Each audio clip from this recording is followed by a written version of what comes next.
0103015070 kelas Penjaskes K.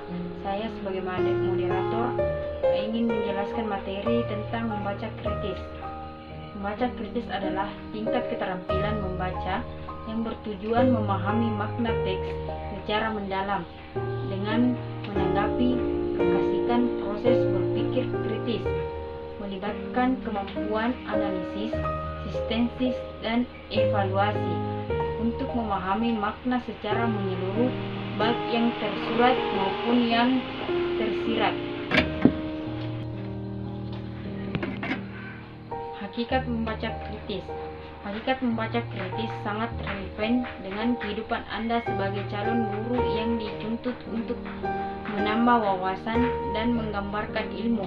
Oleh sebab itu, kegiatan belajar ini tentu akan sangat bermanfaat karena Anda akan dapat memanfaatkan hasil pembacaan Anda yang cermat dan matang. Berdasarkan hal itu, hakikat membaca kritis ini merupakan kegiatan belajar yang penting dan wajib diikuti oleh mahasiswa pendidikan bahasa Indonesia. C. Karakteristik membaca kritis. Pernahkah Anda membaca, kemudian mengomentari bacaan atau bahkan ingin membuat dan menulis bacaan tanggapan? Jika Anda pernah mengalami hal ini, berarti Anda sudah menerapkan membaca kritis. 1. Berpikir dan bersikap kritis. Membaca kritis pada dasarnya merupakan langkah lebih lanjut dan berpikir dan bersikap kritis. Adapun kemampuan berpikir dan bersikap kritis meliputi A. Menginterpretasi secara kritis, menganalisis secara kritis, mengorganisasi secara kritis, menilai secara kritis, menerapkan konsep secara kritis. Adegan teknik yang digunakan untuk meningkatkan setiap kritis adalah sebagai berikut, yaitu A. Kemampuan mengingat dan menganalisis bahan bacaan. Yaitu kemampuan mengingat dan menganalisis bahan bacaan. B. Kemampuan menginterpretasi makna tersirat. C. Kemampuan mengaplikasikan konsep-konsep dalam bacaan. D. Kemampuan menganalisis isi bacaan. Assalamualaikum warahmatullahi wabarakatuh. Nama saya Adnan Pamungkas dari kelas 8. C. Kemampuan menganalisis.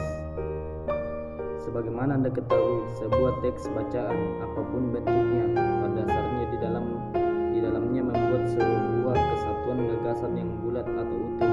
Hanya saja akibat cara dan gaya pengungkapan yang berbeda akan membuat gagasan atau suatu pesan tersebut terlihat samar-samar. Dalam kasus semacam ini, kewajiban pembaca adalah melakukan penyintesisan bentuk-bentuk penyintesisan tersebut, misalnya berupa simpulan atau ringkasan di pokok gagasan utama bacaan, tema atau kerangka bacaan. D. Kemampuan menilai isi bacaan. Kemampuan menilai isi dan penataan bacaan secara kritis dilakukan melalui aktivitas-aktivitas mempertimbangkan, menilai, dan menentukan keputusan. Caranya antara lain dengan mengajukan penilaian atas kebenaran gagasan atau pernyataan-pernyataan yang ditemukan oleh penulis lewat pertanyaan-pertanyaannya. Assalamualaikum warahmatullahi wabarakatuh. Saya atas nama Rifki Al-Fajrin, kelas 8. Pengertian membaca kritis. Menurut Agustin 2008, membaca kritis adalah membaca yang bertujuan untuk mengetahui fakta-fakta yang terdapat dalam bacaan, kemudian memberikan penilaian terhadap fakta-fakta itu. Tujuan membaca kritis. Jadi, seorang mahasiswa selalu dituntut untuk dapat membaca kritis karena dapat menambah wawasan dan mengembangkan ilmu pengetahuan. Kelebihan dan kekurangan membaca kritis. Kelebihannya adalah kita bisa lebih memahami isi dari sesuatu yang kita baca. Karena dengan membaca kritis, kita berarti membaca setiap detail dari bacaan tersebut. Kekurangannya, butuh waktu yang lama daripada membaca biasa karena kita membaca setiap detail bacaan. Assalamualaikum warahmatullahi wabarakatuh.